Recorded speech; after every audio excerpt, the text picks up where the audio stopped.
Welcome dear participants. In the previous module, in our discussions on Kimberley and intersectionality, we had seen how race can be a basis of discrimination. In fact, race can be a basis not only of discrimination, but also of disempowerment. When this is taken further, we find that the issue of race leads to a communal identity, and gradually it goes into the direction of ethnicity and related discussions, and that is why we find that the debates of intersectionality are related with the post colonial argument, in the sense that the issue of race is common in both these two arguments. So, the current module and the module after it are based on the discussion of post colonial arguments. This is the structure of our discussion. We would begin our discussion in these modules with an understanding of what colonialism stands for, what is the difference between colonialism and imperialism, what exactly is post colonial, how do we look at post colonialism and the post colonial theory, what are the key concepts, and also what are the major thinkers. After having discussed it, we will also take up certain literary works as a case study. Post-colonialism can be treated both as a subject matter and as a theoretical framework. As a subject matter, it analyzes those literary works which have been written in those countries which were erstwhile colonies. There have been serious debates about the timeline. Some critics think that the idea of post-colonial studies should begin only when the political empire of the colonizers has ended, and some people think that we have to look at the background also, and we have to take up the historical development of the colonized states also in order to understand the total impact of the colonization. So, these debates have continued, but as a subject matter we should see that post colonial criticism looks at the literary works which have been produced in these diverse countries. As a theoretical framework, we find that it seeks to understand the operations, the political and social operations of the colonized as well as the colonialized ideologies. According to the Oxford English Dictionary, the word etymologically has been derived from Roman word colonia, which meant farm or settlement, and it denoted those Romans who had settled in newer lands, but still had their Roman citizenship or were working under the suzerainty of the Roman emperors. The OED describes it as a settlement in a new country, a body of people who settle in a new locality, forming a community subject to connect or connected with their parent state. The community so formed, consisting of the original settlers and their descendants and successors, as long as the connection with the parent state is kept up. So, we find that these arguments are very valid even in today's context. So, colonizers are those people who settle in a new locality, but they are still either a subject of their own country or they are maintaining their links with the parent state. And it is not only those people who have settled down in a new country, but their descendants and successors, as long as the connection with the parent state is kept up by the colonizers. The OED definition, however, only refers to the colonizers or those people who are settling into a new country or a new land. It glosses over the existence of indigenous or natives who were already living in those parts of the world, and therefore, this definition at best is a one-sided definition, because it ignores the travails, the trauma and the pain of those people who were already living over there and have been colonized by the other people. So, the word colonialism is not caught up with the politics of a conflict or an encounter between the colonizer and the colonized. This is a one-way process which has been highlighted by this definition, ignoring the fact that colonialism is steeped in conquest and domination of new lands, and process of forming a new community could be unfair to the local inhabitants in a very serious manner. We also have to understand that the process of colonization has not been an identical process in different parts of the world, but wherever it has happened, we find that it thrived on a direct confrontation with the local people. To quote Enya Lumba, everywhere it locked the original inhabitants and the newcomers into the most complex and traumatic relationships in human history. So, the process of creating new communities meant that the communities that already existed in those places, the indigenous people, the local people had to undergo changes, and often these changes were drastic and their whole identity, whole history and culture had been very steeply and forcibly reconfigured. The process of forming a community was also achieved through a very diverse set of practices and strategies. For example, trade and commerce, as the British started in India with the help of the East India Company, a direct military intervention as the Britishers did in Burma, methods of loot, compromise, massacre, enslavements and uprisings were often a part of this narrative. Such wide range of practices spawned also a great deal of writing on the practices of the colonizers. The colonizers as well as colonized were involved in these writings, and at the same time they were also influenced by them. And here we do not necessarily mean the literary types of writings, but you would find that public and private documents, the letters, the administrative and trade documents, sometimes fictional literatures, the diary entries or letters or memoirs of the colonizers and the colonized are important documents which give us very clear glimpses of what exactly it was to establish a new colony in a land, and also simultaneously what it was to be one of the colonized people in this historical situation. So, you would find that a new historicist argument coupled with the post colonial theory also sensitizes us to this fact that in order to understand the post colonial situation, we also have to look through these type of documents very carefully. So, studies on colonialism and post colonialism scrutinize these writings to understand the range of these practices, what had been the impact of these practices on the socio-political fabric of the land, and also the cultural realities of the colonized, and also to a large extent the colonizers.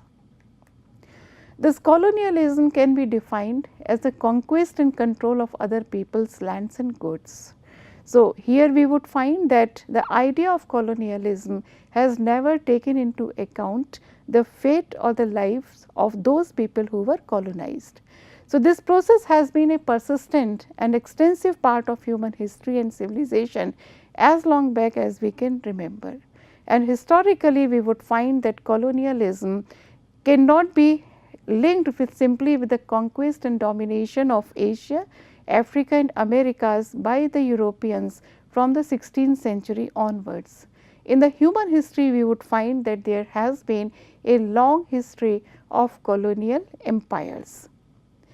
There have been major empires throughout the history. Some of them are recorded and documented, some of them are a part of our folklore and collective memories.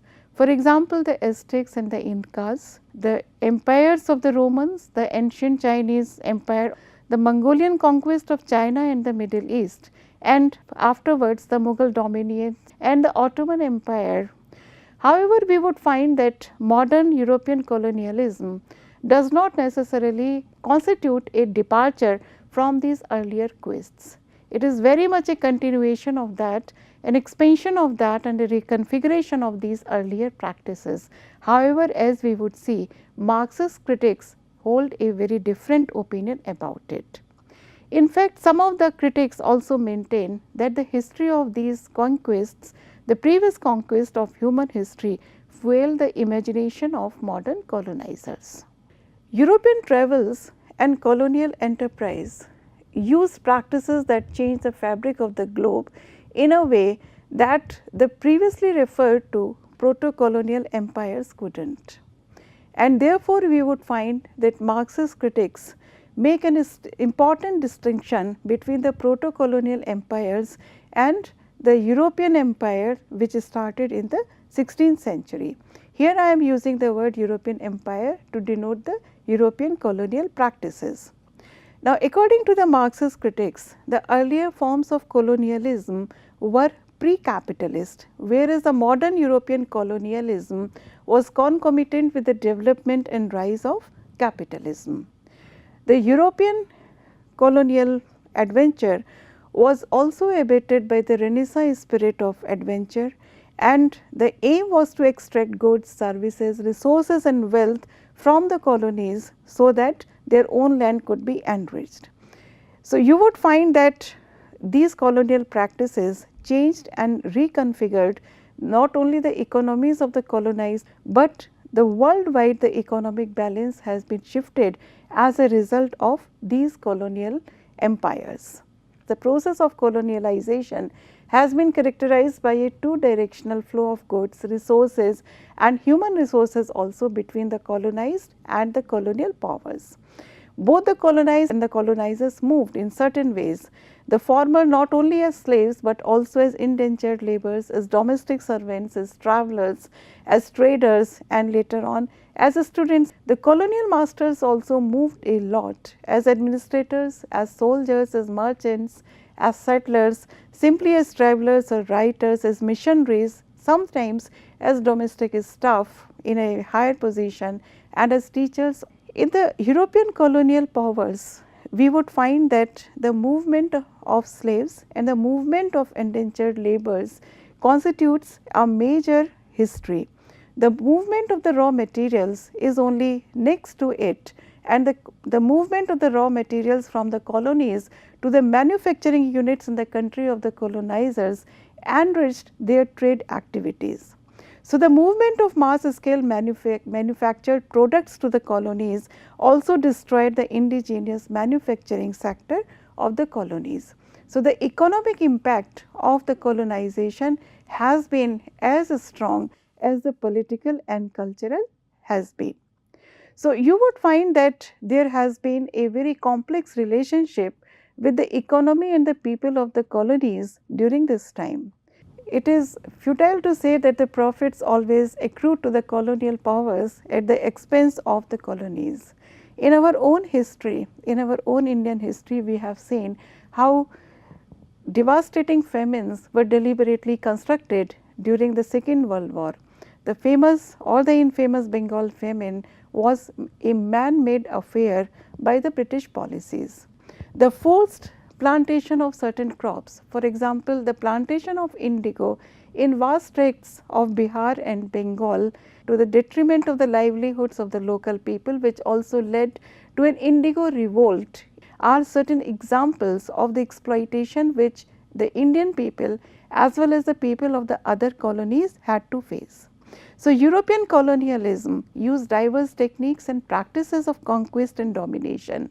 Sometimes they deeply penetrated the colonies or simply maintained a very superficial contact. Either way, we would find that they had a certain hold over the goings on of the colonies. We can also say that colonialism always produced an economic imbalance and hierarchy that assisted in the growth and development of European capitalism and industry.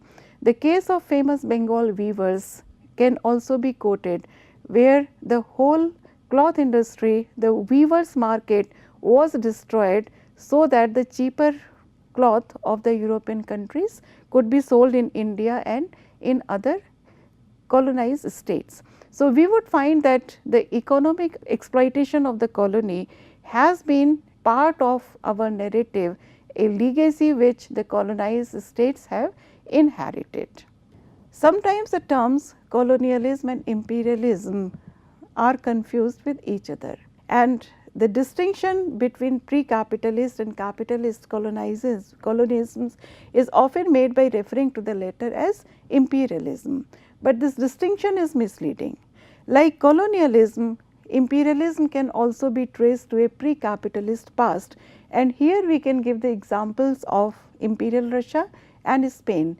These two societies were basically feudal, but at the same time they had maintained large empires.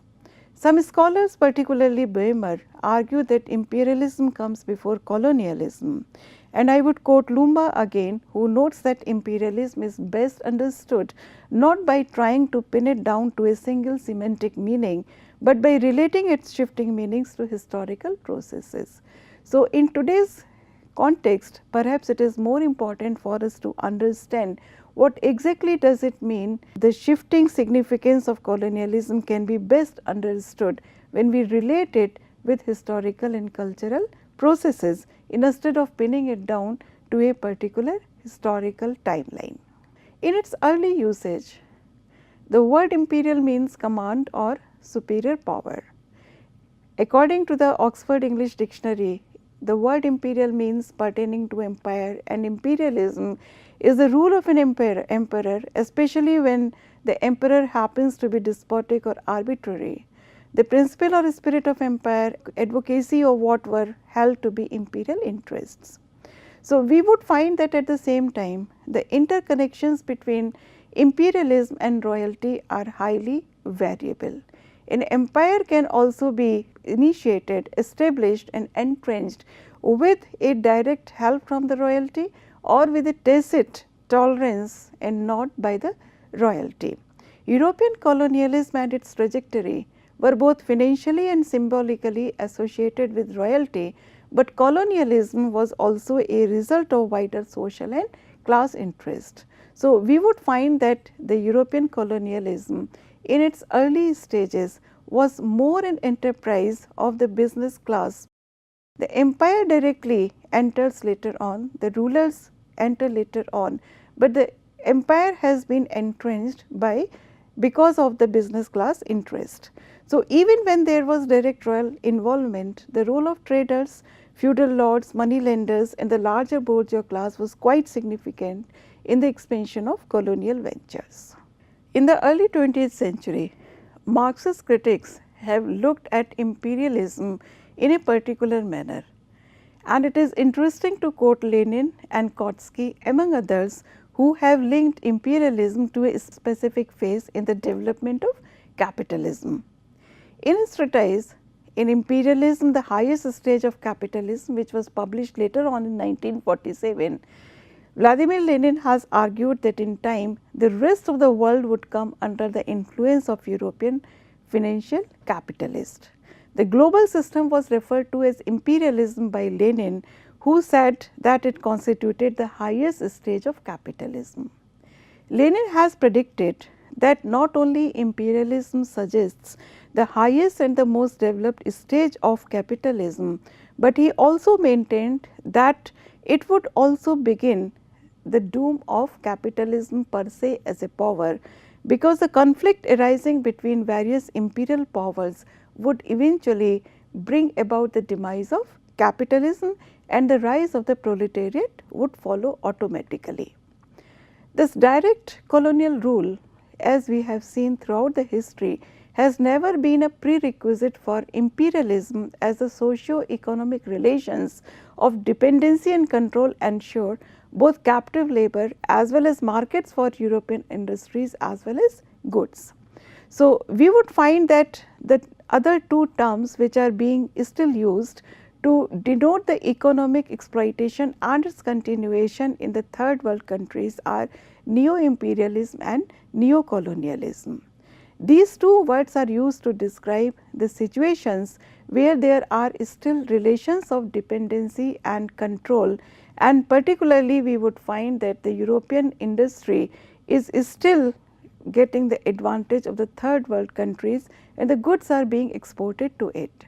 So, the development and expansion of European capitalism was aided throughout colonial conquest, and imperialism, as Lenin has said, is often termed as the highest stage of colonialism.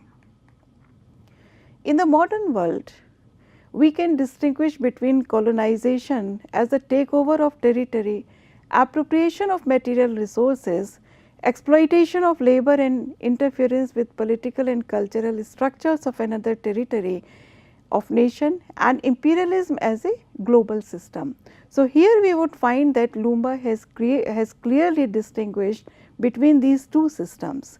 If imperialism is taken as a political system in which an imperial center runs colonies, then achievement of political independence of a particular country or erstwhile colony would put an end automatically to this colonial design.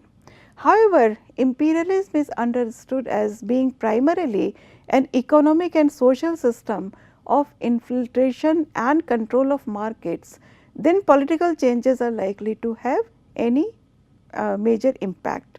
For instance, American imperialism exercises massive military and economic control across the globe without any direct political control over the countries and their economies. So, we would find that in a lexical manner the colonial situation may end, but still the new colonial tendencies in terms of economic and military hegemony may still continue, and therefore, we have to distinguish between the two and also understand that they are codependent. This imperialism, colonialism and the differences between them are defined differently depending on the historical mutations. One useful way in which we can distinguish between them is to separate them not in temporal, but in spatial terms, and to think of imperialism or neo-imperialism as the phenomenon that originates in the metropolis only, the process which leads to domination and control of the markets throughout the rest of the world. So, what happens in the colonies as a consequence of imperial domination is colonialism or neo-colonization also, depending on their economic dependence or power relations which have continued even after they have been able to gain political independence. So, thus the imperial country is the metropole from which power flows, and the colony or neo-colony is the place which it penetrates and controls. So, in other words, if we have to understand imperialism, we find that it can function without formal colonies like American imperialism, but colonization cannot, because it means that it has to have certain colonies intact. So, imperialism can function without actually having political control over certain countries or colonies. The distinction between colonialism and imperialism confound the meanings of the term post-colonial.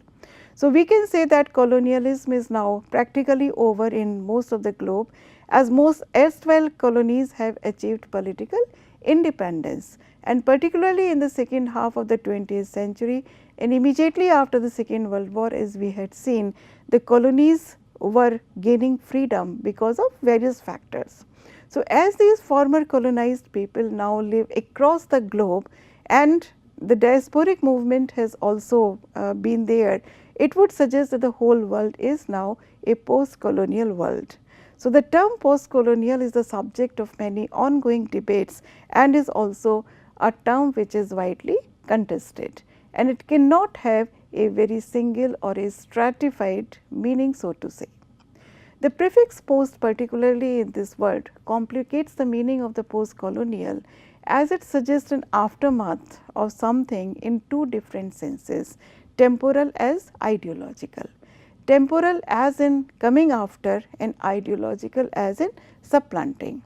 In the second sense, we would find that the term post is premature to talk about the demise of colonialism if the erstwhile colonies are still struggling with the inequalities of colonial rule and history, if they have not been able to come to terms with their own colonial legacy and gain true independence in every sense of the word. So, to say a country can be post-colonial because it has achieved political autonomy and political suzerainty, and at the same time it can be living as a neo-colonial stage simultaneously, because it is still under the socio-economic control of the erstwhile imperial powers. So, whereas we can say that a particular meaning of post-colonial is sometimes related only with the political autonomy or its absence, in another sense the term post-colonial or particularly the neo-colonial can be understood as having the impact over the economic, the military and other public policies which have been made and continue to be made under the impact of the erstwhile imperial powers. So, we cannot dismiss either the importance of the formal decolonization or the fact that unequal relations of colonial rule are reinscribed in the contemporary imbalances between the first and the third world nations. So, the new global order does not depend upon any direct rule, but it does allow the economic, cultural and political penetration of some countries by others. And this makes it debatable whether once colonized countries can be seen as properly post-colonial, because even though they have been able to gain the political supremacy, they have not been able to gain economic or cultural or let us say policy related independence and sovereignty in the international scenario, and they are still continuing under the impact of certain other countries. Even in the temporal sense, we can say that the word post-colonial can have multiple meanings. Decolonization, we have to remember, has had a checkered history. It has been a very complex scenario spanning over 3 centuries. It also has diverse beginnings, and the process of decolonization was also different everywhere. No two colonies gained their independence in the same manner. It was challenged from different positions. It was challenged in different geographical locations by populations and people who were not subordinated in a similar way or to a similar extent. So, we would find that there is a tremendous variety in terms of experiences of being a colonized nation also in the globe. So, the post-colonial is very vague in defining the contemporary relations in erstwhile territories. It cannot even indicate a specific period of history, as the term post-colonial has a tendency to obscure social and racial differences.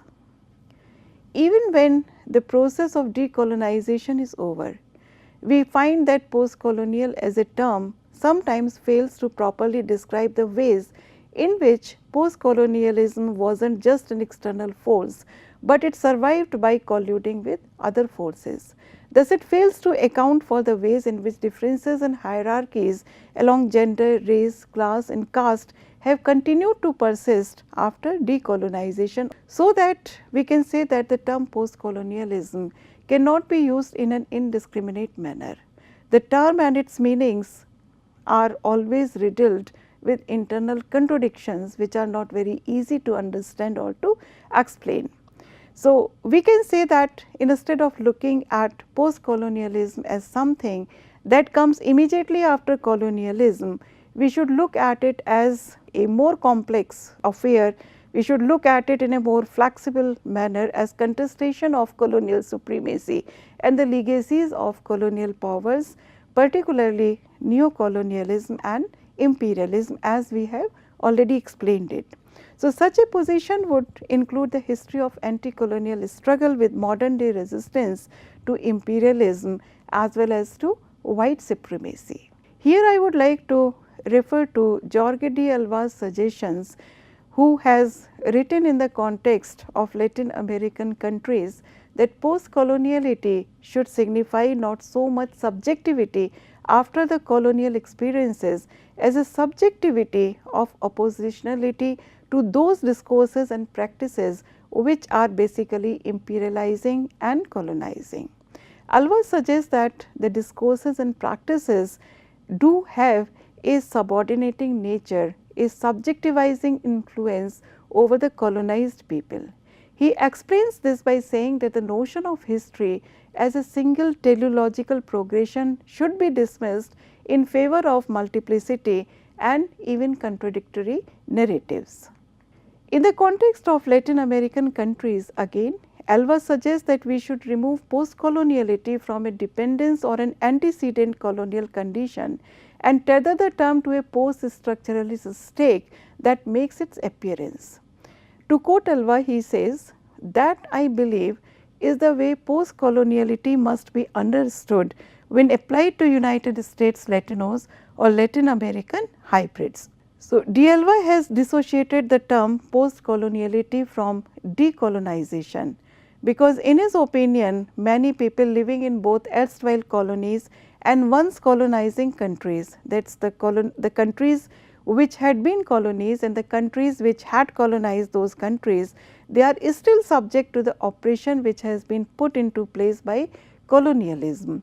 So, the effect of colonial tradition has continued, and therefore, the two terms post coloniality and decolonization should be separated from each other. So, DLY has contested it in the context of Latin American countries, but his contestation is true for the general condition of post coloniality as we see.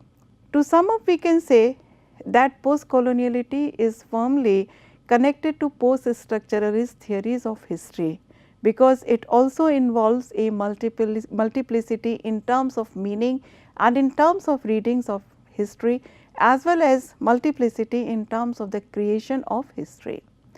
Like the post structuralist, we find that the post colonial theorists also discredit master narratives, as we have earlier seen in the case of feminist theories also, that such narratives were discarded because according to them they had hidden women from history. So, almost a similar argument has been taken up by the post colonial thinkers, who think that the colonized situation somehow has been hidden from the world and has been presented only in a particular light which suited the colonizing powers. So, anti-colonial scholars and theorists thus advocate a position which is post-structuralist and which is also very close to this feminist position as we had discussed earlier.